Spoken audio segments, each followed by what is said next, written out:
If you're like me, and you got no life and there's nowhere to go, then tune in to the Animation Truman Show. You'll be glad you did. Phenomenal. And poof. Good morning, friends. It is live stream time for the Animation Truman Show. And on my other screen, I'm closing out my little jingle. And let's have a look at what the heck is going on. You know what? You know what I think just now? I think my microphone was on, but it was in the... The microphone has two modes. One is shotgun mode, which sounds a little boxier but has a really hot output. And the other mode is actually a better sounding, more pure recording color, let's say. But the output isn't as strong. So it's what you get with a shotgun mic typically. So anyway, okay, so let's just get right to it today. Should be fun. We're gonna, let's see, yesterday we were working on this shot. It looks like I kind of actually did a little bit of post editing here to crop into the blind guy. And then do a quick pull out when she hears her mom's voice. Tianara, what are you doing? Well, he has nothing. And Mel is like, oh, that's an interesting situation. Okay, so this is where we're at. We need to rock and roll starting here. So we're making good progress on Webisode 2. We're actually at about the halfway point. So my target was to sort of shoot for probably being able to release another 4-minute section top of February. I'd say we're on track for that. So we will keep rocking and rolling. So this shot is actually not horrible, although basically the framing, or not the framing, the pose of Tianara's kind of weak for sure. The way her arm is, she's got like this distended, broken arm. Actually, is what's going on here. The attitude on the mother, I actually don't mind so much. Let me pop over to the other screen and look at this on a full screen preview.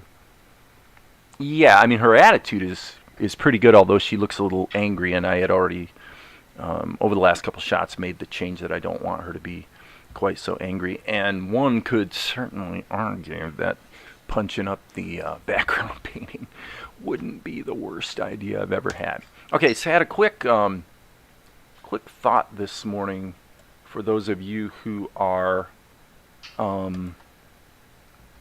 well, it doesn't matter if you're using Tahoma, OpenTunes, or Krita, or whatever.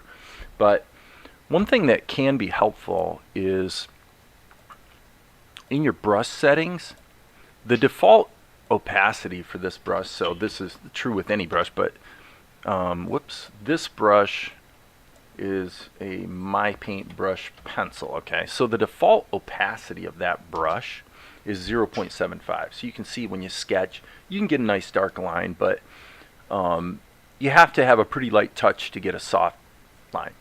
Okay, so one thing you might explore, when I switched this down to 0.15, so very, very light, it's still visible. But what it lets you do is you can kind of really sketch and kind of find your drawing, find your character or whatever. And then when you're feeling more confident with your lines, go ahead and push a little harder and drive the lines home. So this is obviously probably Tianara, although this little bit here is a little off. So anyway, that's just a thought. There is one caveat though, and that would be that if you change, it's kind of strange actually, but if you change the settings directly on any of the My Paint brushes, be aware, watch this, if I go to a whole new level and switch to that same brush, you will notice it's still at 0.15. So I kind of see that as a bit of a deficiency, but it depends on how you look at it, whether that's a good or a bad thing. But basically, when you make changes to the My Paint brushes, in Tahoma, those changes stick around after the fact. And in fact, I believe that change will now even propagate over to the to a raster level. So if you don't know what a raster level is, think of it this way. When you're in a paint program, you're dealing with what Tahoma calls a raster level. So it's just painting. So I can paint, I can change the colors, scribble around, do whatever I want to do, all within that one cell or that one level with that one brush.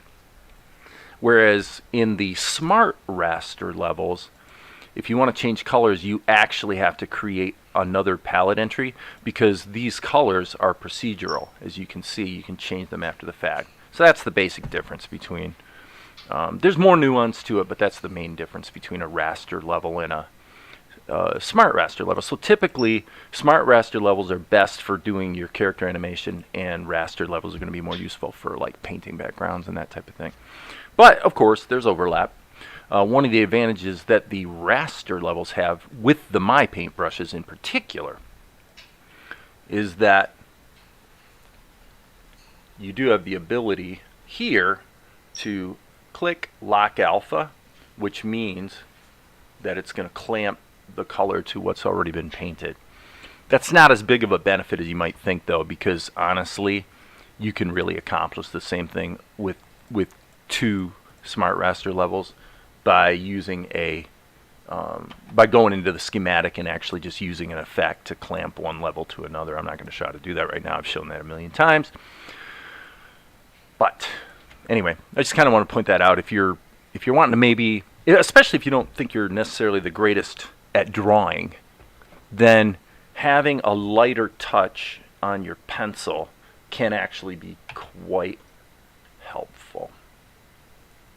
Because you can basically really, I'm just like 1, 2, 3, 4, round and round and round and round and round, really take your time and build it up. And then when you feel confident, just press a little harder and drive it home, kind of thing. So I seem to be obsessed with drawing Tianara today, but that's because we're at the part of the show that involves her. So here's the shot right now that we're dealing with. This is shot number 115. I really need to make some decisions here. First of all, thinking about, let me just go over here and I'll try to pay attention and not forget to switch screens, which I often do. But what I'm doing is I'm looking at, so we basically have a fairly simplified background theme going on, if you will, as you can see. So in other words, the silhouette of the line of buildings in the background is kind of stylized, and simplified. But then the closer we get to the foreground, there's a little bit more painting going on. So, I mean, it is supposed to be cartoony-ish.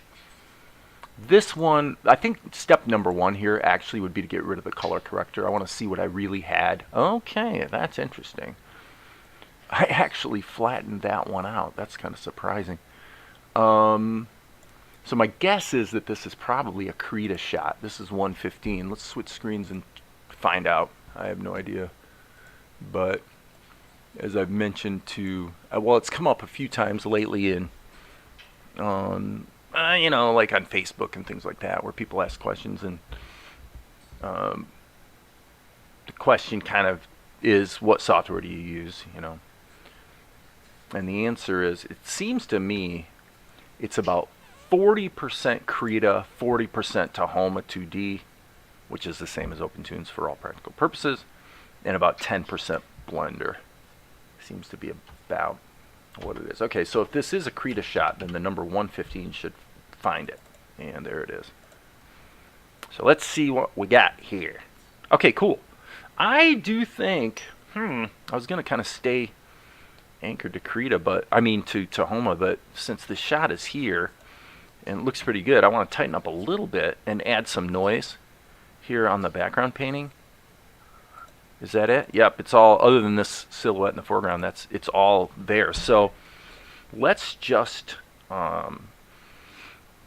step 1 is let's go ahead and re-render it immediately. And the reason I want to do that is so that I can bake the render settings into Krita. So this is shot number 115. So if I hit Control R, then I have the ability to render the image sequence. So I'm looking at my video edit and seeing what the previous render was, and it was a sequence of ping images, 115 dot and then 4 digits. So this should be 115 dot ping, and basically that's it other than the location. So I need to make sure this is the correct location. And then the cool thing is, going forward, if I ever open up this shot again, these render settings will be remembered. Okay, so Creed is complaining because it's about to overwrite the already rendered version of it. So that's actually a good thing, because that means I got my path and my name of my files correct. Otherwise it wouldn't have given me that warning and found that conflict. Morning, Amar. So there we go. So we'll go ahead and let that render just to get that out of the way and resave it. And then as of a moment from now, when I resave the file, shot number 115 will now be permanently upgraded to Creatify format, which means that the render path is now baked into the file. Okay, so that's that. Paint layout 9. Let's go ahead and isolate that. So for me, I kind of cheat. I've got a hotkey, which is the tilde key in the upper left-hand corner of your keyboard, but for me that isolates any layer. So the hotkey is isolate active layer, which I set to the tilde. So there it is. All right, so now obviously we've got a few things here that are probably warrant some attention. So I'm going to hit the B key, sample that. Why? I don't think it grabbed the brush. There it is. Okay. So I'm just going to go ahead and I really need to make these vertical lines actually vertical. And I'm deliberately using the oil paint brush so that there's a little bit of sort of noise or looseness baked into those vertical lines. I'm actually trying to introduce a little bit of looseness on purpose. So I'll just make sure those lines are kind of vertical. Not quite as cheeseball as they were. And what the heck, let's give this house a chimney. Okay. Morning, Maria. Okay, so kind of the same thing here. I'm just gonna introduce a little bit of noise, and then if you want to give some contrast or variation, just be aware that the color range really can be quite low. So if I click over here, I'm just going to go, basically I'm going to click in such a way that I can just barely, I'm going to do that again by the way, just barely not be in the same spot. And so just a little bit of noise, a little bit of color variation to, as I like to say, punch up the background. So same thing here. I might want to push this a little more towards the green. And now I'm going to hit the tilde key again. Okay, so just wanted to kind of evaluate where it doesn't do any good to do a ton of painting in an area that nobody can actually see because it's covered up with the characters. So, as I say, we're just trying to add a little variety to the ground.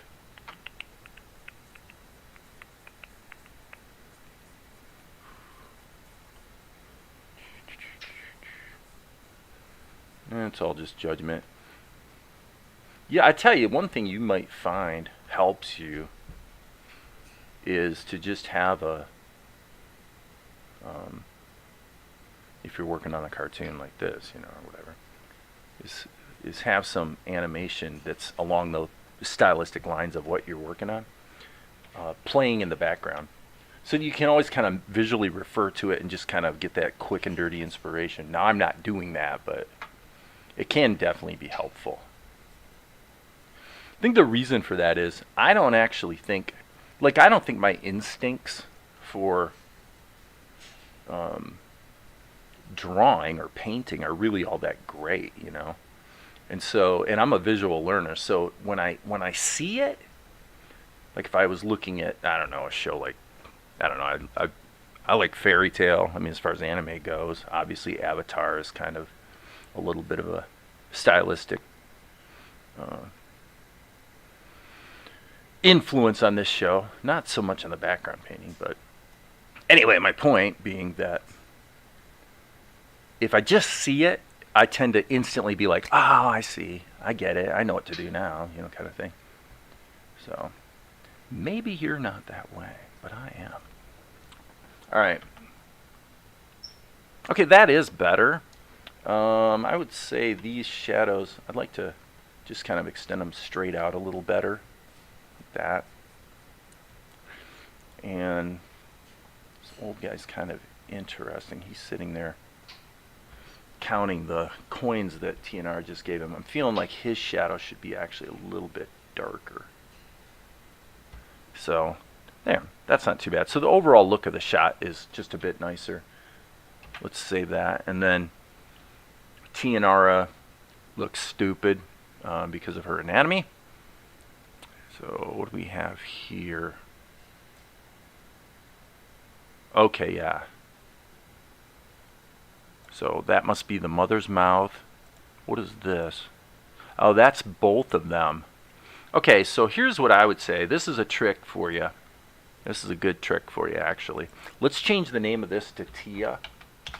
Okay, and then what I'm going to do is hit the S key and select the mother and just go Control X, Control V. Now what that did, with Krita 5, you can actually paste, you can cut something out and paste it right back into the same layer, and you may find this a little bit baffling if you're used to, Photoshop or whatever. But until version 5, it hasn't actually been possible to do that, where cutting and pasting pastes back into the same layer you were working on. Anyway, with Krita 5, you can, but in this case we don't want to, because what I wanted to do was cut the mother out and just hit Control X, Control V, so that now she's in her own layer, and that means I can make amendments to Tianara without messing with her mother. Okay, so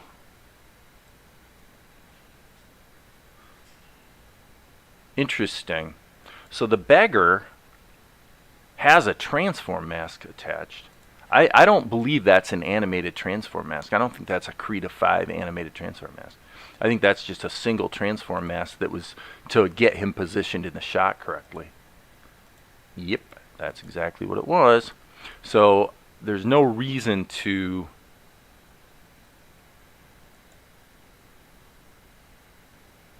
now let me see here.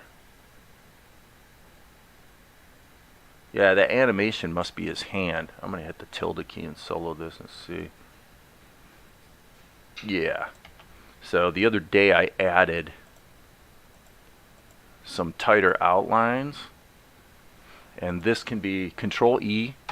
Might as well bake it down because I like the way it looks, and we might as well just commit to it. Sometimes you regret that. It depends on the situation.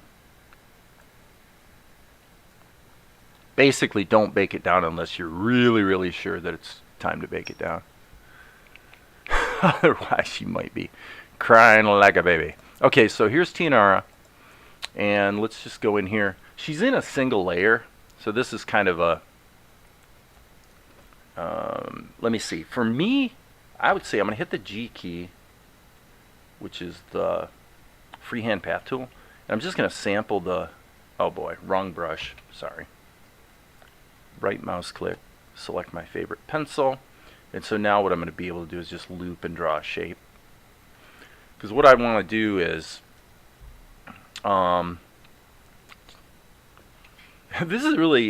this is one of those things that's harder than it looks. Okay, because the problem is, if I just sketch, let's just hit the B key and let's just sketch. Okay, so this is one of those cases where it's why it sometimes is better to just start over than to try to fix something. Because the problem for me is that once the drawing is there, mentally I get kind of locked to it, right? Like so,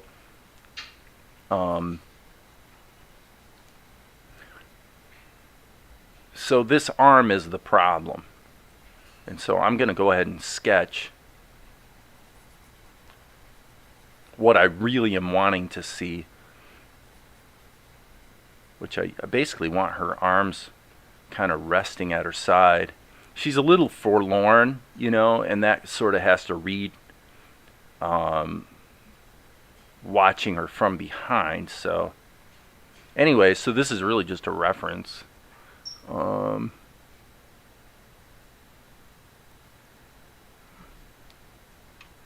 That was Kenny Rogers, Amar, not Johnny Cash. Just so you know, Amar is referring to a song called The Gambler, which probably came out around, gosh, Gambler, it was in the 1980 range.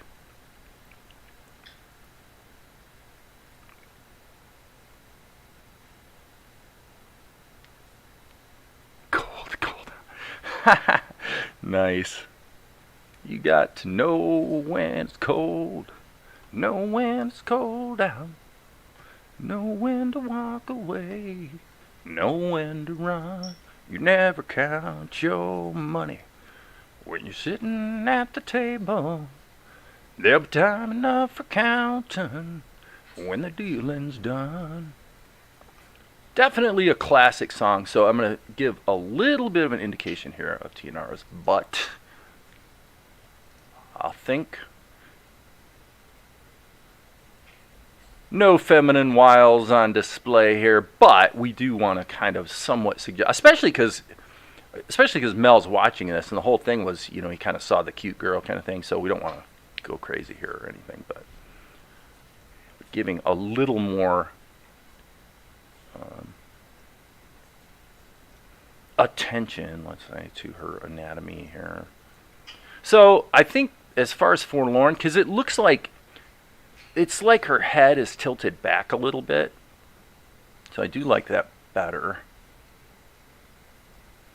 But speaking of butts, the problem here,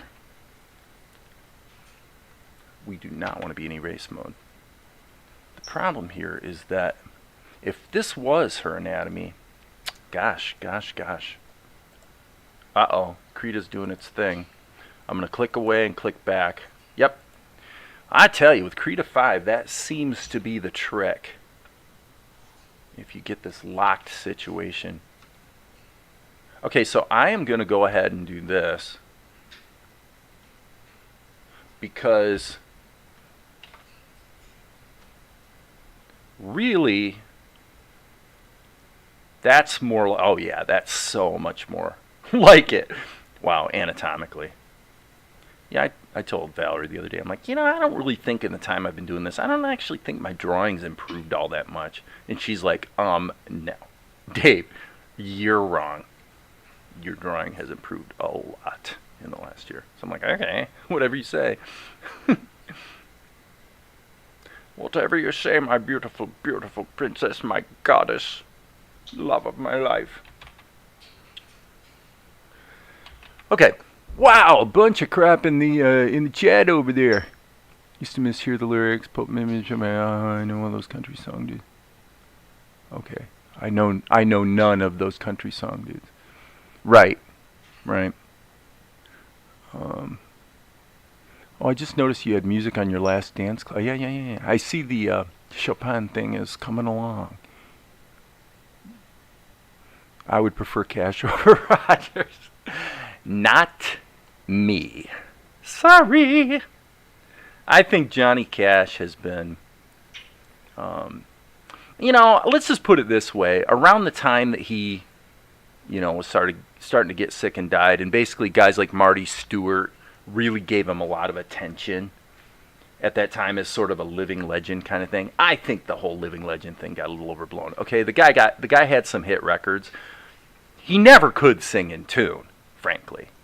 Johnny Cash could never sing in tune. He had a good timbre to his voice, you know, sort of like God gave him good pipes. But I never thought he was a particularly great singer. He did a good job in his younger years of picking songs. And there were a few novelty things there, like Boy Named Sue, that were pretty cool. Okay, so Are you guys getting the vibe here? You seeing what I'm saying? Now, it does bear... you were brought up on Johnny, huh? Alright, well... Yeah, and so we might disagree on whether we particularly adore Johnny Cash. I've never been a huge fan. Just never have. But that's because, you know me, I key into... Yeah, okay. There's the shot. So, actually, I should put this on the... Okay, so I did this shot the other day, and that right there tells the whole story. That right there spanks my fanny. Why? Well, because I actually put this in the wrong place. But I'm glad I just checked that. So what I want to do is, I think, probably I could just go like this. Stretch that baby down there. Yeah, when I was a kid, I actually heard a lot of country music because that's what my mom liked, and she always had a radio on. So, but she liked Kenny. She liked Kenny Rogers. Kenny Rogers is an interesting case. Interesting story about Kenny Rogers because he was singing with a group called the Christie Minstrels. So back in the late 60s or mid to late 60s, when sort of folk rock was a thing. The Christie Minstrels, you know, I think they had some fairly minor hits or whatever, and Kenny was one of them. So this would have been, they would have been out in the LA area. Okay, so at that time, most of the records that were hitting fast and hard on the radio were actually being played by the Wrecking Crew. So you had this really, really good group of studio musicians in LA, guys like Tommy Tedesco, later. Oh man. Well, Glenn Campbell. Glenn Campbell was huge. I mean, people think of him as a country star, but he was a really well-regarded studio guitar player way before he was ever known as a country singer, you know. So you got this situation where you got the Wrecking Crew, and kind of the third string, one of the third string members of the Wrecking Crew was Mike Post. And Mike Post, the only reason he was really in the club was because he was pretty good at a very specific style of fingerstyle guitar that happened to be in vogue right at that time. Right? So he was also fortunate in that he happened to be born in LA. He grew up there. So Mike was one of these guys who really didn't want to be a player. He wanted to be a producer. And there it goes again. So long story short, as he got opportunities to be a producer, he basically assembled a group. Okay, he basically found some singers that he liked in a style that he liked, and he assembled a group. He said, well, hey, let's get this guy, that guy, and this other girl, you know, and let's have it like be 3 guys and a girl kind of thing. So he puts together this group called the First Edition. Okay? Well, the First Edition, the last guy to join the group was this little singer that Mike didn't especially like. Didn't actually think he was that great of a singer. Wasn't totally thrilled, but... And this singer's name was Kenny Rogers. So Mike didn't want Kenny in the group necessarily, but he's like, yeah, okay. I mean, the guy's okay. He's an okay singer. Why not? So he puts Kenny in the group. Okay, so here's what I'm going to do here, by the way. I'm going to hit the A key, and I'm going to do just a shift like that to move the new Tia in place of the old Tia. Boom. So, oddly enough, what happens? I'll come back to Hee Haw. Hee Haw, I mean, the history and the story around Hee Haw is actually quite interesting too. It's an amazing show in the sense that, without distracting from my obviously very interesting story, the thing that's amazing about Hee Haw was that it was one of the early successes of TV shows that gained national popularity despite being completely a syndicated show. It was never a network television show. It was just syndicated. And So the people that owned that show, you kind of had to go around from market to market and try to sell the show to some station. And a lot of stations would put it on like Saturday nights at 7 o'clock or whatever. And that's what Hee Haw was. Okay, so now this is an interesting case. I'm going to do this. I'm going to actually put the original drawing here in a separate layer. So I'm going to go Control X, Control V.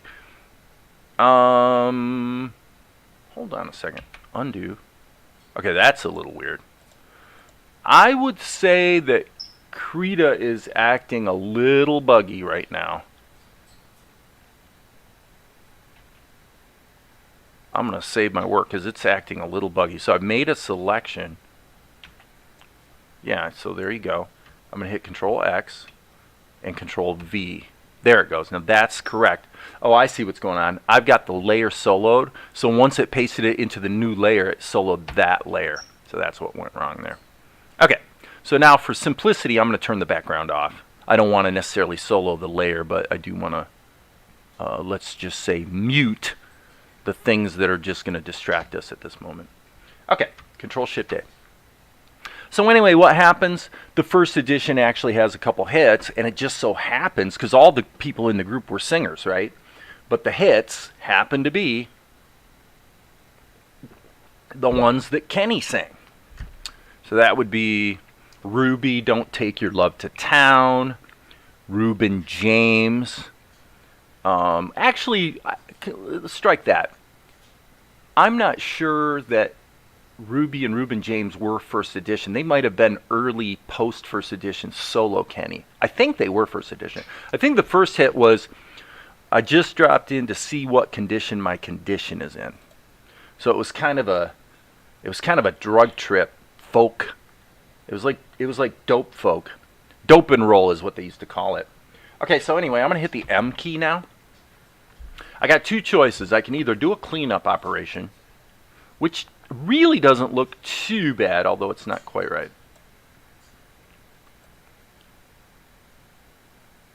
So Maria, you like this look. And frankly, I think I'm gonna do one. Let's reset that.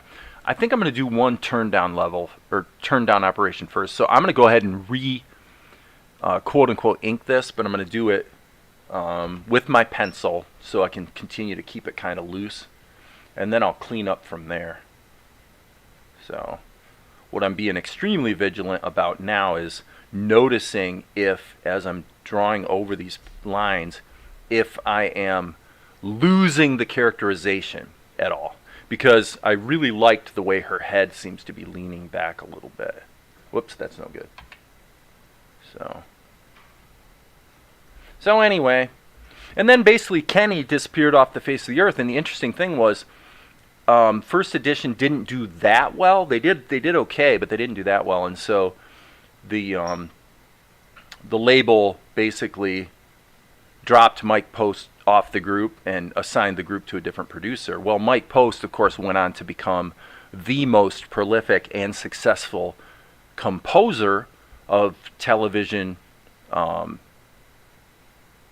Well, people know him for themes, but really score. You know, he did the underscore for all of Stephen J. Cannell's shows, all of Stephen Bochco's shows.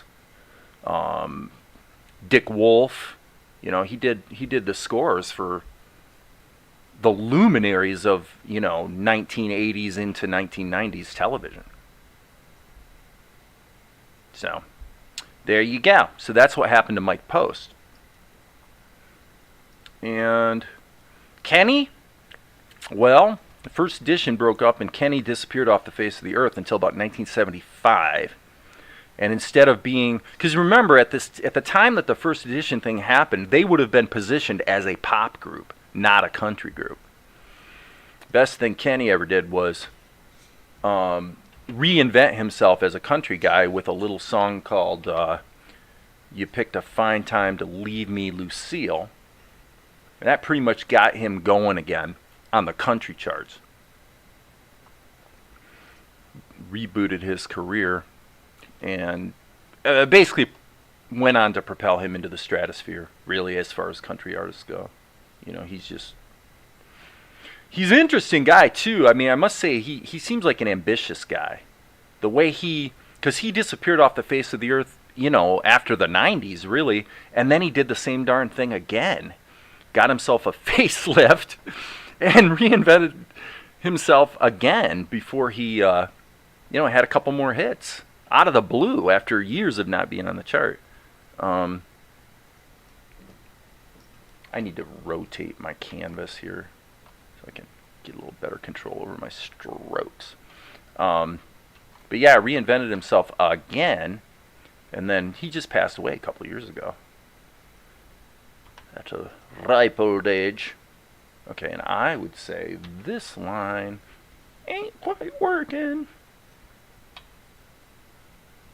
And we'll get out of erase mode. Hello. Okay, so I'm going to take half a second here and just look at the chat. If you're Canadian, you might remember a fabulous show called Hilarious House of Frightenstein. I don't know, I never saw it. Soupy Sales. Soupy Sales was a little creepy. I used to see him on Hollywood Squares. No. Wait. Was this? I don't think it was Hollywood Squares. Gosh, Soupy, he probably showed up on Match Game. He showed up, he did the, these people that were kind of middling TV star types in the 60s, a lot of them went on to sort of do the game show circuit in the 70s, right? So, I remember Ann Mira from game shows, and I'm like, I'm not really sure why she's like famous or what she's famous for or whatever. Didn't find out until many, many years later that she actually was the wife of Jerry Stiller, who played George Costanza's dad on Seinfeld, and of course they are the parents. So they're one of Hollywood's marriage happy stories in the sense that they stayed together for decades. I think they're maybe both still alive, but then of course their kid is Ben Stiller. So, all right. So now what we want to do is hit Control M, and we're going to do a cleanup step. So the idea here is to pump up the contrast a little bit. Actually, this needs to be the alpha channel. Pump up the contrast. You can faintly see it darkening a bit. Okay, that looks pretty good. That might be a little strong, actually. But, I grew up on TV. I watched too much TV, frankly, when I was a kid. A lot of people would think I watched too much TV anyway. But, man, golly, that was what I did. Okay, so I'm going to hit the F key in behind mode and see if this fills. It filled pretty good. Okay, I'm surprised. A lot of times when you do a cleanup operation like that, the remnants of the sketch lines actually prevent you from getting nice clean fills. So I'm kind of glad that worked out. Yep, I guess I got lucky in this case. So there you go. Tia, you are beautiful. Alright, much better rendition of Tianara. And now I'm going to hit the G key. Watch this. It's going to be like magic. So I'm going to hit this. I'm going to set the opacity to 12%. Color black and alpha lock. This thing right here. So we're locking alpha not at the layer level, but at the brush level. Okay, so that lets you do that. Okay, I'm sorry. We want to be in normal mode, not behind mode. Okay, and that's what happens. Okay, clamps it to the character. Very useful. So let's put a shadow here. Shadow here. A little bit there. Perhaps a tiny, as we mentioned her butt earlier, we might as well take care of that just a little bit. Okay, so now having done that, we're going to go ahead and put a second layer over the whole kit and caboodle, and I would say probably everything except maybe a tiny bit of a rim light right there. Not bad, not bad. This layer get rid of it forever. Gone.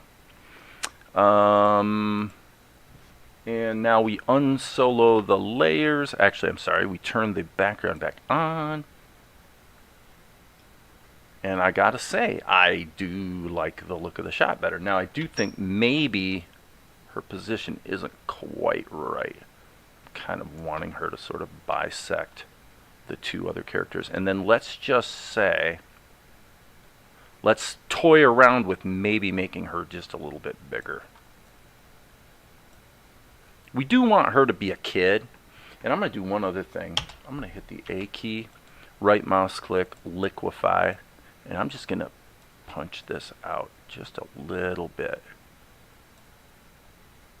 And then maybe push that back just a little more. Just a little bit of a subtlety there in the characterization. So that feels pretty good, friends. I'm going to hit Control R and just re-render it and see how it looks in the show. Kind of happy with how it came out. I'm glad I redid Tia because she really was looking kind of stupid. YouTube is my TV now. I'm with you, Blifton. I think it's amazing. Everything about, you know, what you see. I guess we're seeing less of it now because the streaming services have won the battle, right? The war is over. Streaming wins, obviously, and everybody knew it always would, but there was a season there where you could see the cable system sort of kicking at the goads. I mean, at this point, who has cable TV except, like, really old people? I mean, I think I'm pretty safe to say that. And I just noticed a mistake. Look at this. So the shot looks good, but there is a problem. The problem is that her headdress actually comes down on her shoulders further. I made a boo-boo. Well, that's what happens when you're dealing with legacy material. Okay, can I fix this? I think I can. I'm going to try. What the heck? Let's just have some fun. So I'm going to cut this like that. And I'm going to see if I can get away with liquefying this.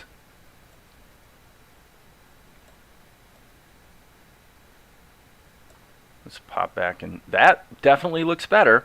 Okay, so now the question is, can we get it to line up nicely? So I'm going to go like this. And it doesn't really want to stretch all that way. So let's be happy with that and then use our brushes to patch the remaining issues. We do not want to be alpha locked, by the way. Okay, G key, sample this color, control click.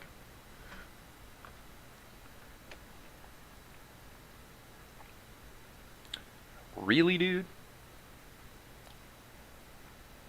Had my settings wrong. Okay, sample that color and just patch it up. No big deal, right? Dun, dun, dun, dun, dun. Okay. Yeah, that's like way, way better. All right, Control R. We'll render that. And onward and upward. Okay, so we did a whole shot in Krita. I'm seeing one thing I want to fix right now. Let's let that render, but then I'm gonna go in with my paintbrush and fix the one roof. Waiting for it to save. Waiting for it to save. Let's see. I see an asterisk up here, so I'm gonna save my. By the way, I had mentioned it to Homo where autosave. I usually have it turned off because the saving process is so intrusive that you can create sort of a locked condition and even crash the software if you continue trying to draw when an autosave is taking place. And like, when it happens, you don't know that it's going to happen. I'm noticing, and so I've always had autosave turned off in Krita as well. Well, with Krita 5, the default is actually to have the autosaving turned on, but I gotta say I'm leaving it on because the file saving in Krita 5 is not particularly intrusive. And I've had multiple situations just this week where the fact that Krita's been keeping a sort of generically named autosave has, well, saved my fanny on a couple occasions. So my aversion to autosave is particular to Tahoma,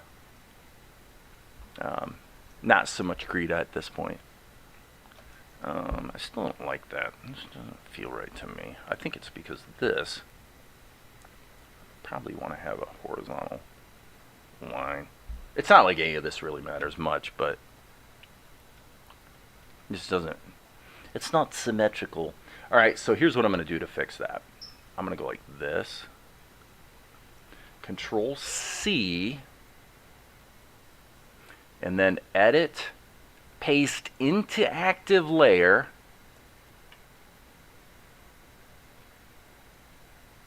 Flip that baby around. I don't know if this is going to work, but I'm going to try. Just see what that does. Yeah, right about like that. So as you can see, like I said earlier, you can now paste. Interesting. My apologies, friends. I just did something stupid. I did all those corrections in the Tia layer.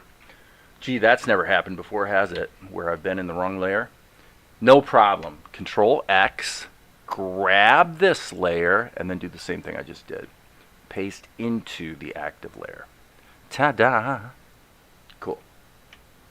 Now when I solo that layer, you can see that everything is... The world is as it should be once again. Save our work. Okay, so they should just have a save reminder icon that goes off on a timer. You can save your... That's actually a good idea. That's a really good middle ground solution to the whole saving thing.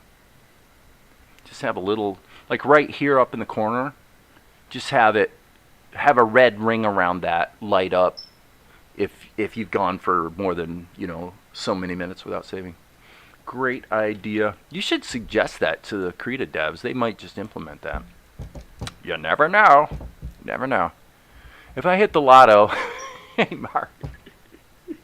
Dude, the thing is, you don't need to hit the lotto. You really don't. Ever build a strong enough community that will help me produce my dreams. Then my content ideas I produce will be my TV. I know it sounds self-centered. Well, I don't think it sounds self-centered at all. I think it's a great sentiment. I think you're correct. Where I take objection is that I think the whole idea that you can't pursue your dreams is, well,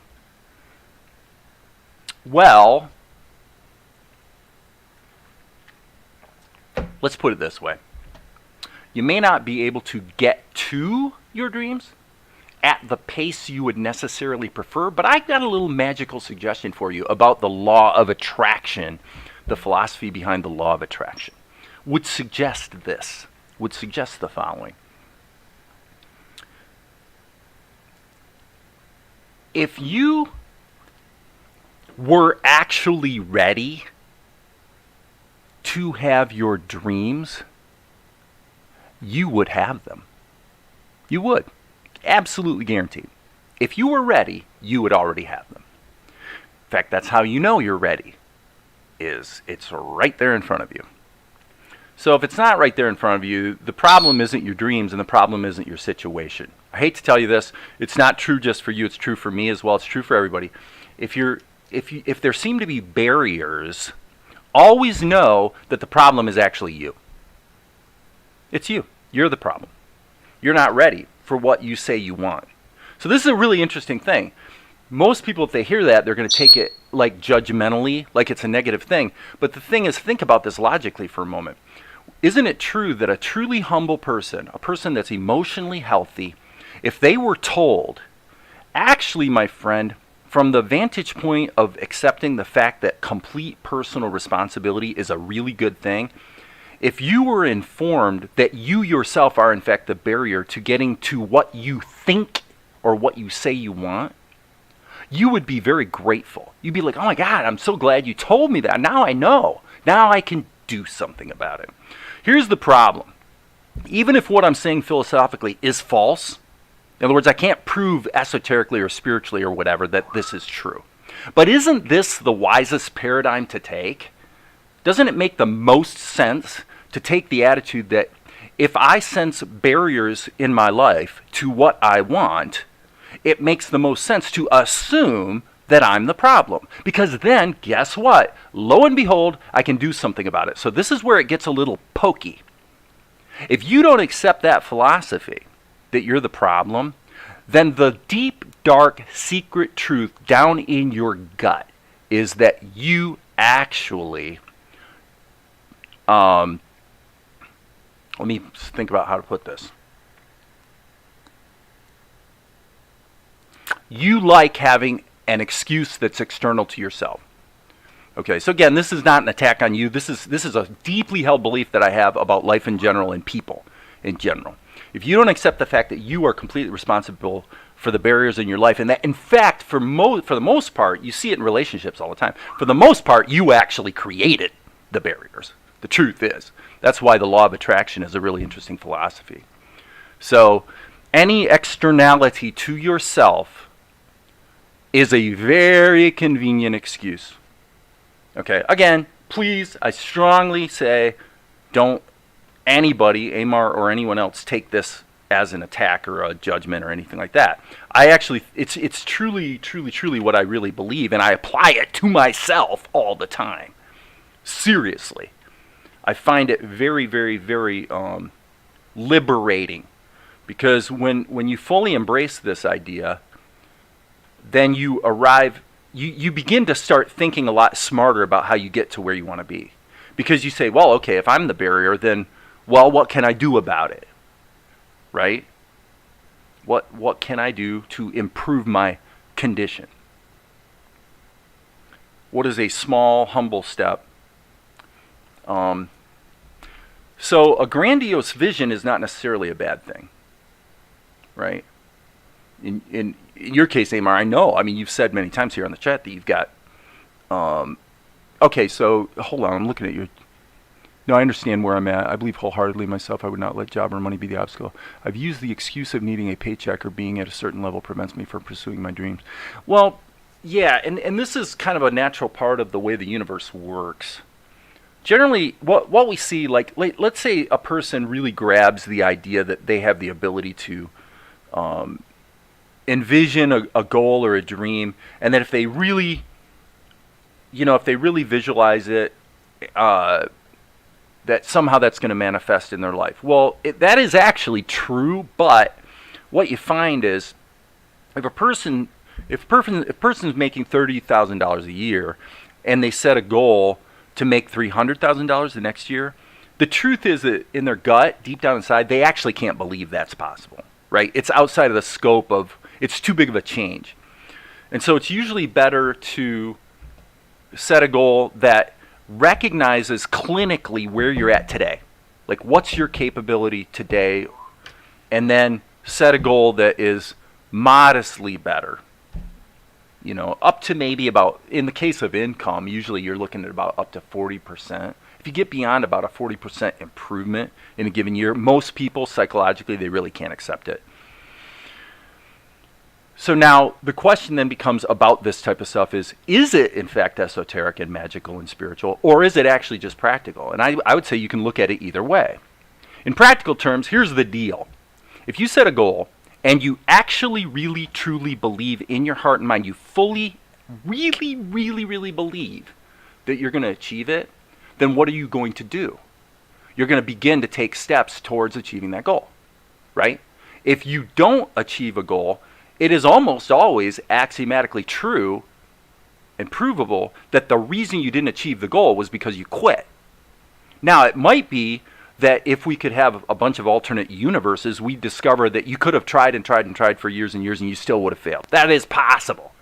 But again, that's not a useful paradigm. Because the weak person says, oh, well, that's a possibility, therefore I won't try because the whole universe is against me. Whereas the sort of empowered or positive person says, actually, I'm going to take the attitude that if I fail, it's probably going to be because I quit and no other reason. By taking that attitude, that informs my behavior, and my next step will be to try. And then what you do is you start dealing with life clinically. You see the barriers and you begin to try to find ways around them. Okay? So in the case of your creative goals, here talking to Amar, if whatever, because when you talk about your many ideas and all that, for me philosophically that fits in the category of too big of a goal. I get it though, because creatively, because here's the problem. This requires some soul searching, because the question is, as a creator, what do you really want? What do you actually want to do? Because a lot of times you might be working on, animation, or you might be working on this or that or the other, but if you were to be brutally honest and tell the gospel deep truth about what you really want, it might be a little bit different or sort of left of center of what you're actually doing. And my opinion is that it requires a fair amount of soul searching to really get at the heart of what you really want. The most important thing a person can do is decide in life, what do you freaking really want?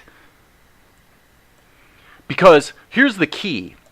It's a problem of possible and permissible. Okay? So let's talk about belief. So you say you have a goal, you're going to create a show, you're going to do this, you're going to do that, whatever. Whatever, it doesn't matter what the goal is.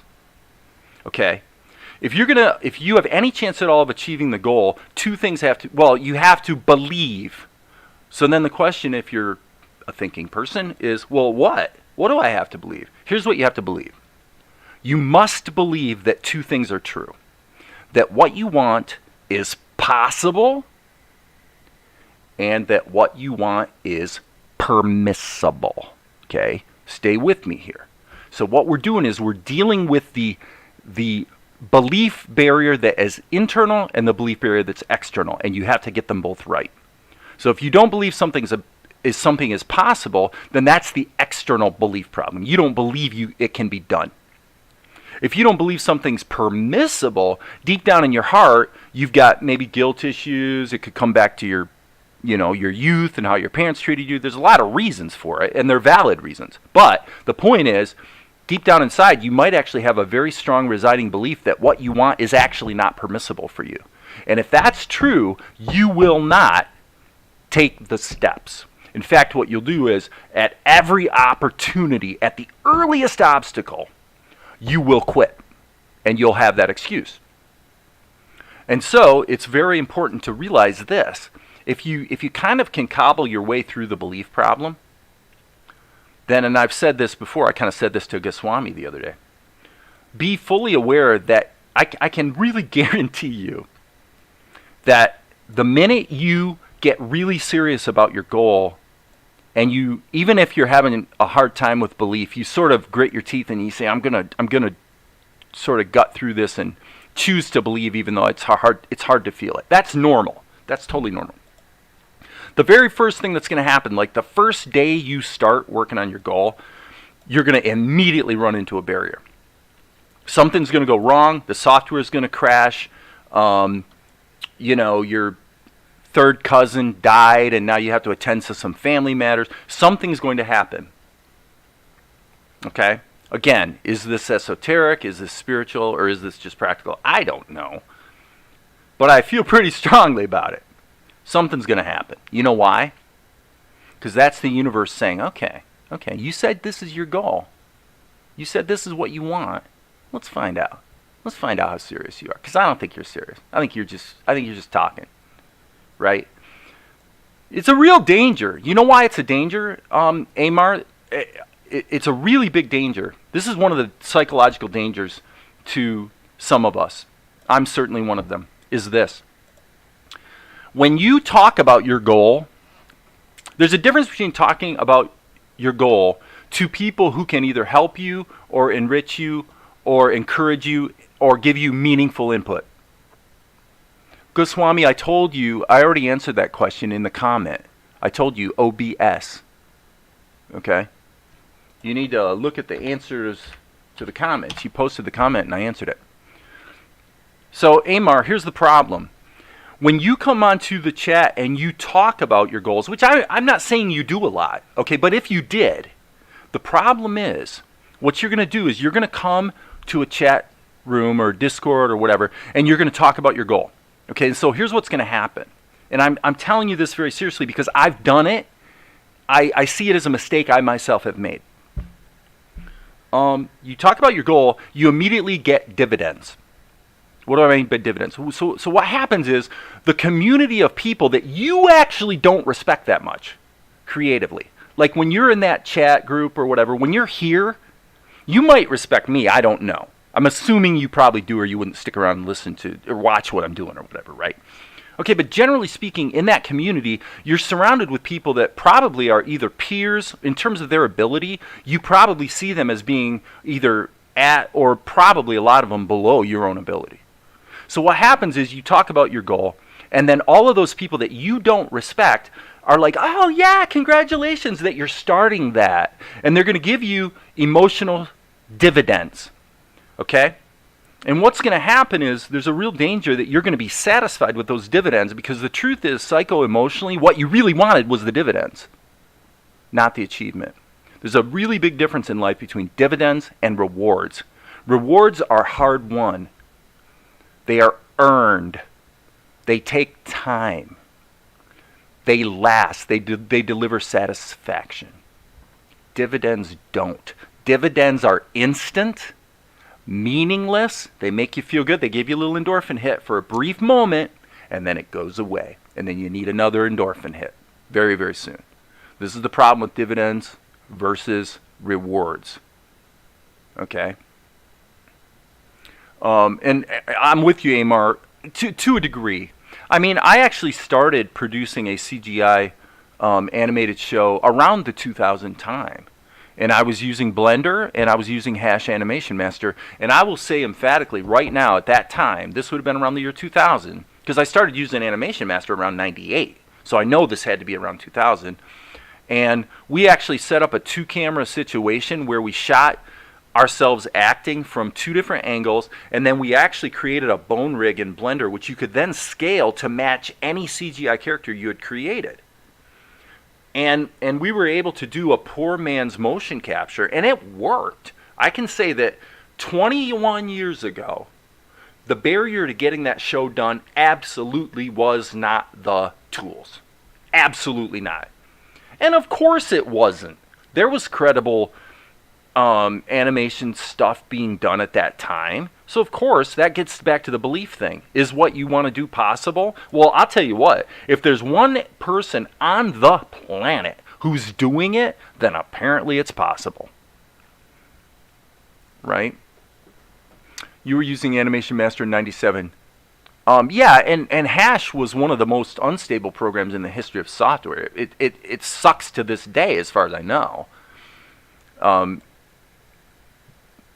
But yet, you had guys like Raf Anzevin that were going out there, him and his dad, Steve, who's passed away now, but were doing amazingly cool animation with Animation Master in 1999. Yeah, the software wasn't the problem. Did it take 40 minutes to render one frame? Yeah. Yeah, it was pretty nightmarish. But, the problem is not... I guess the point of the story as far as barriers goes is that usually the external barriers are not the problem. And again, this is a wise paradigm to take. If you know that whatever you're going to try to achieve is going to encounter barriers, isn't it more empowering to assume that probably you're the biggest barrier? Your psychology, your work ethic, your level of discipline, your attitude, because that's something you can actually do something about. You can't do anything about the external. So when somebody's overly fixated on external barriers, I always say, well, the truth of the matter is they probably want those external barriers to be there, because that's an excuse so they never actually have to take the risk of putting their work out there and falling on their face and having the universe finally announce to them in no uncertain terms, actually you suck, and actually it turns out this isn't possible, and the reason it's not possible is because you suck. That's what you don't want to hear. And the easiest way to never hear that is to never try and only surround yourself with people that you think aren't as good as you are. That's called ego. I've alluded to that a lot here on this channel, the problem of ego. It's a big problem. There's nothing I'm talking about that I personally have not been guilty of myself. Like recently. Yeah, Vic Navone. Vic Navone got hired by Pixar. Absolutely. With his animation of the alien dancing to I Will Survive. Absolutely. I remember Vic Navone's work, and I mean, if you looked at it today, you'd go, it's just okay. You know what I mean? But at the time, it was amazing. Yeah, Raf Anzovin and Vic Navone are pretty much the only two guys that I'm aware of from the hash community that kind of went on to better things. And I don't know what Raf's doing anymore. I mean, he switched from hash to Maya early on in the 2000s, and but I don't know that he's still doing animation work, you know, or whatever. Okay, so now we got that shot. So I will say that this diatribe that I'm offering forth today, I'm happy to say that I feel like I've done a good job of articulately capturing what I really meant to say. And I hope some of you guys find it helpful, because I think it's enormously important stuff. Okay, there's Tianara, and this shot is done. I don't remember if I did the final render or not, so I'm going to hit Control-R and let that render one more time. Save my work and be done with it. Jeff Liu. Yeah, I remember Jeff Liu too, actually. Yep, I remember his name. You know, I probably met one or two of those guys because, well, I remember, I don't think I met Raf, but I mean, he was there in 2000. Because, see, in 2000, remember, I've said here many times I was the first guy to ever create a Blender training video, and it's true. And I was pretty well known in the Blender community around 2000. It was a very small community, and so I was one of the 4 guys that helped to write the Blender tutorial guide, Volume 2. So the ancient, and back at that time I was also writing articles for 3D Artist magazine. It was a really interesting thing too. If you guys ever post some of your work somewhere, and then you wonder why there isn't sort of this viral cascade out from that, where all of a sudden your subs go up and, you know, you're starting to be able to monetize your channel or whatever. If you ever get your material in a place like on Facebook or whatever, where it seems to garner a lot of attention, or should, but then you don't really see the outflow from that in your quote-unquote business model, don't be shocked. I actually had the same thing happen around the year 2000, where for 6 months in a row I was writing articles in 3D Artist magazine. And my whole excuse for writing articles for 3D Artist magazine was so that at the end of the article I could give people my web link and point them to the Blender training videos. And as far as I know, in 6 months of publishing in a very well distributed CGI magazine at that time, as far as I know, that did not result in a single video sale. I never was able to correlate any improvement in the sales to my presence as an author in 3D Artist magazine. It really surprised me at the time. I thought for sure it was going to make the sales spike, and it didn't. It had absolutely no effect at all. Crazy, huh? Okay, so yeah, we'll save it. But yeah, so I went down to SIGGRAPH in the year 2000 because Tan was there, and Bart Valdusen, I don't know how to say his last name, he's German. But Bart was there, and these guys, we all knew each other from the Blender forums, right?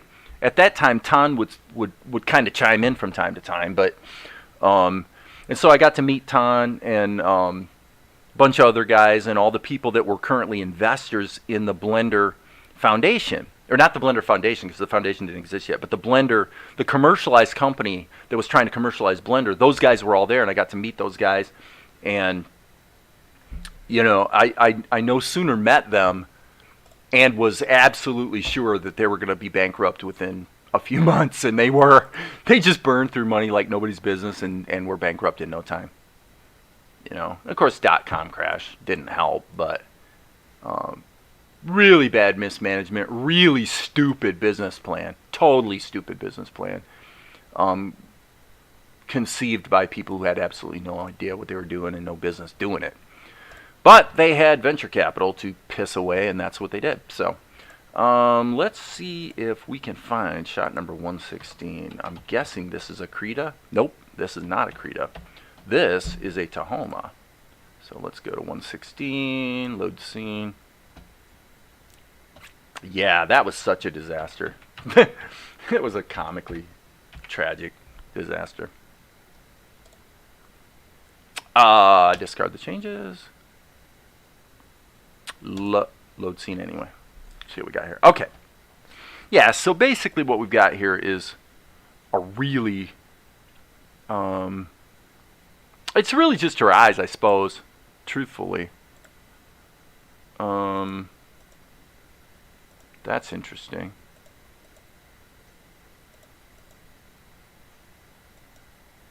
So we got the wide-eyed thing there. Let me see what we did here.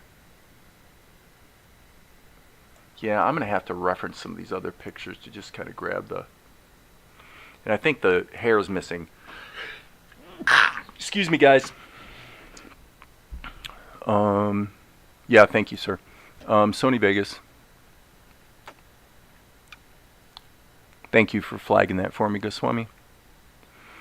I wanted to be in that magazine, those other $15 high-end magazines. Well, 3D Artist wasn't a $15. 3D Artist was fairly thin, actually. There were some other magazines that came with like a CD at that time, you know, that were, let's say, thicker.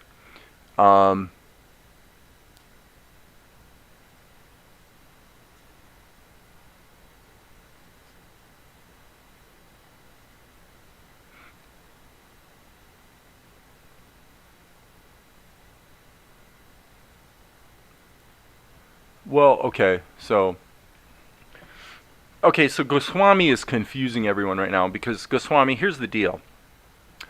Why are you asking the same question over and over and over and over and over?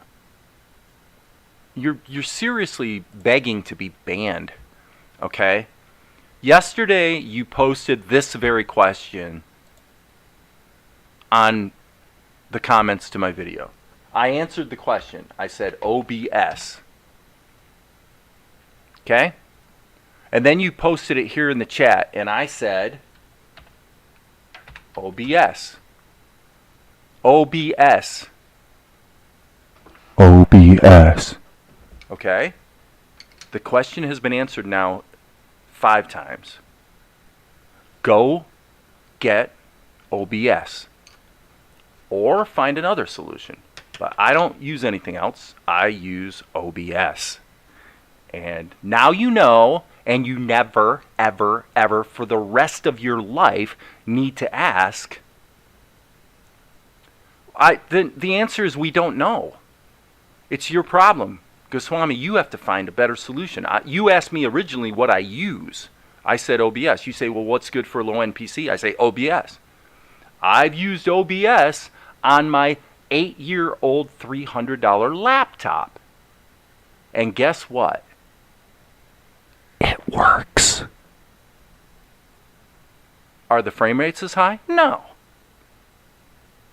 It's not like my 12 core. I know, Amar. I know. You're right.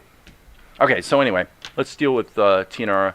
I think that what I want to do here is, okay, so we got the wide-eyed thing going on. We have to add, let me see, all of these are the same, so that means we can add the hair pretty safely. Probably the thing to do here is just add another color that's bombastic, and then we'll come back and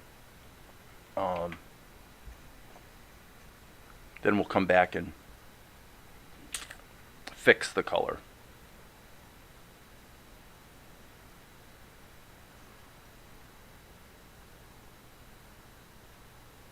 Okay, that's pretty good. I think I want a little more curvature here.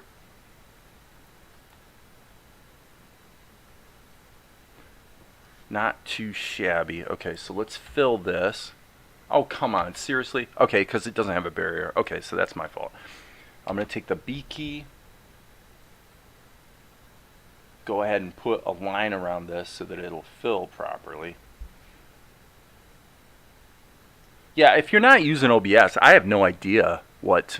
I don't know what else is out there. I mean, there's different versions of OBS. But...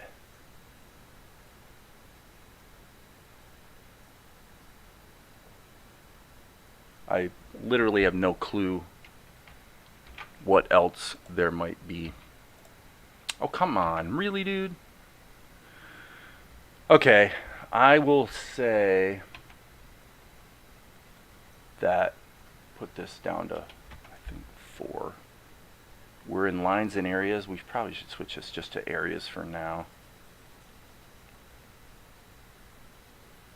This is a bit of a touchy process. I want to get down in these corners just to see, because I don't know why it's leaking. I'm not sure where the leak is. And part of the issue might have to do with gosh, I'm going to turn this back to lines and areas. Just paint the whole darn thing by hand if I have to. Okay, so now we could go to areas. It's a bit of a strange thing with the Smart Raster Paint tool, in that if you create a border area like I'm doing right now, then it will fill. But it'll only fill with the color that you're using right now. If you tried to fill it with another color, that color would not respect this edge in terms of stopping the fill operation. Kind of weird. So if it's a line from the brush tool, then that always creates a barrier for any color that you fill it with. But if it's a line created with the Smart Raster Paintbrush tool, it only creates a barrier for the color that you're working with. So there, that worked. Okay, so now what we can do is get that color dialed in. And then we can cut and paste. That's pretty good. Then we can cut and paste it into the other drawings. I'm not quite totally happy with it though.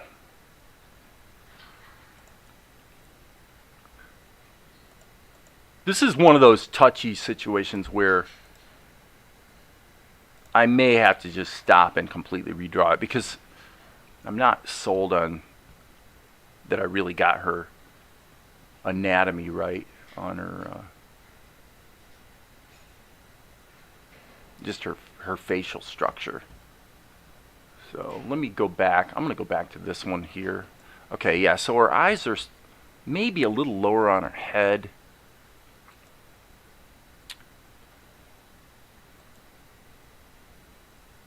And obviously the eyebrows. The eyebrows are totally wrong here. So let's go here. And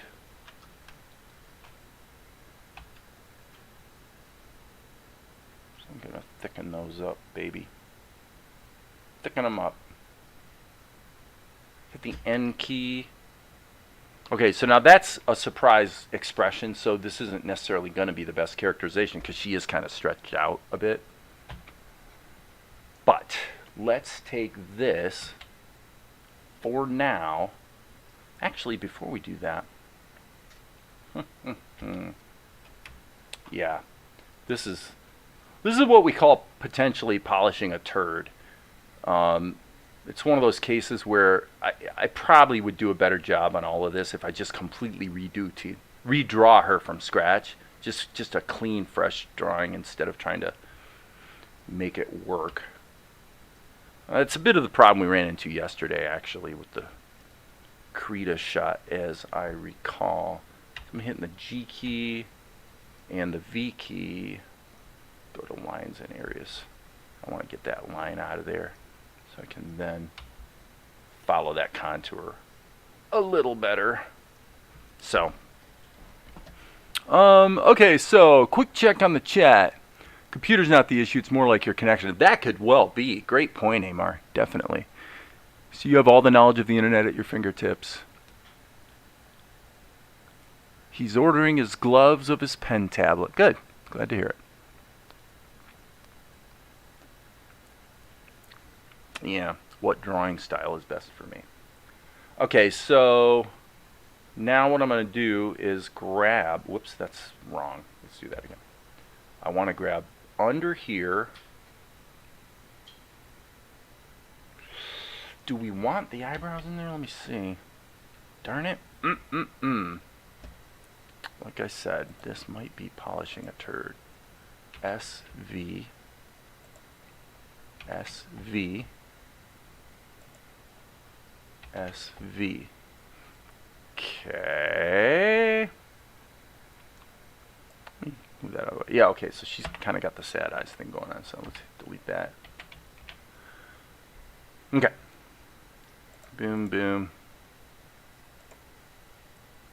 That is shot number 3. Okay, let's pull back here. Double check our render. So I'm going to go ahead and render this just to, I need to get back the heck up and get some context here.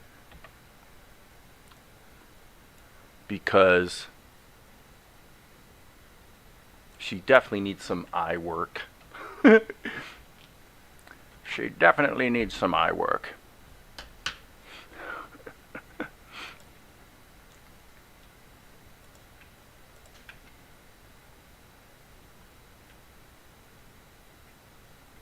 Okay, so her eyes are too big. I have to say, on this channel, this is the most embarrassing work I do. This is like the worst. When I have what I feel is kind of a bad drawing. And, okay, that, it's like, you know, how to publicly suck as bad as possible. It's pretty much what I'm doing here. And that's tough. It's tough sucking publicly. I'm gonna go ahead and that was too much. It's actually the right concept though. Yeah, I'm sucking publicly here, folks. And this is what this is why you saw it on the last shot I did. The reason I redrew Tianara standing there was because I knew if I just redrew her, I was going to draw her better. And I did, and it was like a lot better. You know, so now I'm resisting the temptation to do that here because it's right at that border edge. This is actually where the smart raster levels in Tahoma can get to be a bit of a pain because of the way they judge whether you're trying to, in other words, if I'm going to paint over something and draw a line over it, you know, it should draw the line, period. If I want to draw the line, let me draw the line. And this smart raster levels kind of think for you too much. And so then you wind up with this kind of crap where it's actually difficult. Like right now I'm moving the stylus back and forth, and right here, because there's actually a white line. See, this is a white fill, but this is a white line. So Tahoma's saying, well, you're moving your line over top of the white line, so you're acting like you want to cover the white line. But, you know, I don't really think so. I don't think that's really what you... Are you sure that's what you want to do? I don't think we're going to let you do that. No. Because we know better than you what you want to do. Okay, I'm being snarky, but obviously that's like the stupidest thing ever, isn't it? That's crazy. If I draw over the line, of course I want to draw over the line. So, anyway, okay, so this is number 3. Let me switch this to 2. That's better. Okay, so let's get rid of that. Boom, and then we'll go fill in empty cells. And there we've got that little, okay, so here, I'm going to try to tighten this one up too. We're getting there, actually. This is why I didn't completely redraw her from scratch, because I kind of felt like maybe I was going to be able to salvage this shot. I think we're probably doing okay here. Probably doing okay. But, boy, this is where I really wish this just behaved the way the plain old raster levels do. You know, if I want to draw a line, freaking let me draw the line. Am I right? Am I right? Of course I'm right. Okay. Drawing. Did you watch Futurama? Yeah, I love Futurama. It goes to show that Goswami hasn't been around as long as some of you guys, because Goswami doesn't realize that I've actually written an entire fan episode of Futurama and acted out all the vocal parts, and that's something Darren T has been kind of poking at. You know, we've sort of poked at it here and there. let's go ahead and render this and see how it's looking in the show. What time is it? I've been going for an hour and a half. I think I'm going to quit, actually. Ready for a break. 11:24. Let's just see what we have here. So there's the shot I just did. And yes, that characterization is definitely better. I don't love that. Oh, I do not love that. Ugh. Ugh. Dude, seriously, dude? How did I manage that?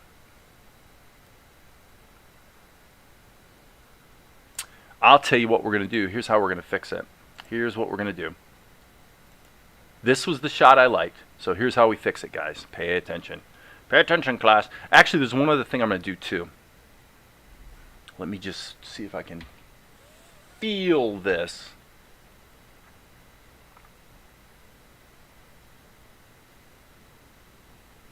I could be making a big mistake here. Okay, that was not quite right. But I'm feeling like I want to tone down that cheek. Okay, now I need to hit the G key and then the V key again. Grab the flesh tone so that I can go in and I want to just push this out a little bit. Could have tried to do it with the S key, but I don't know, it usually doesn't work out all that well. Okay, so B key. Come on, maybe. This is what I'm talking about. So what I'm going to do is I'm going to turn pressure off and pencil on. So if you're willing to have a completely aliased line, which in truth doesn't really matter. If you're willing to have an alias line, then you can sidestep the problem I described a bit earlier. And then what you do is, if it's really a problem, let's look at this rendered. See, rendered, you can't really see the issue. Yeah, you can. Okay, so what we do is we go to the level, and we go to the level settings, and we turn on anti-aliasing. Usually what I find is actually a level of about 100. Yep, just softens it out a bit. Okay. Softens it out. And there it is, friends. Okay. So now what we're going to do, one more little fixie poo. Okay, I'm going to hit S, Control A, Control C, then I'm going to come back here, S, Control V, and completely copy this over so that I can then grab the flesh tone with the V key, and I just want to make a more subtle change on this drawing. Just like that. Methinks. Okay. Now with the B key, I don't think I want those alias lines now. So I'm going to turn pressure on and pencil back off. See if I can just gently sneak that in there. It's being nice to me mainly because this edge is not lines, it's just paint, it's just fill. So I'm not fighting another line the way I was earlier. Okay, but you can see this little spot right here. It's just like, yeah, really, dude? That's what you're going to do, huh? Okay. Yeah. Control-Shift-R. I think we're done. As Frank would say, when you talk about Frank, are you talking about Frank Thomas? As in Frank Thomas and Ollie Johnson? That's not bad. That's not bad. This actually worked. Okay, that's it. I'm signing off. It's been an hour and a half, 120. There, we just hit the 1 hour and 30 mark. So it's been good stuff today. I got 2 shots done. Feeling pretty good about that. We got this shot done. Got this shot done. And coming up next, this shot, probably okay, but basically, the main problem with Carliana when she approaches him, you could you could debate whether the acting is good, but really character-wise, she looks a little too bony, little too angry. Yeah, so her characterization needs some work. So that's next on the agenda. And with that, I'm going to say, it's been fun. There will be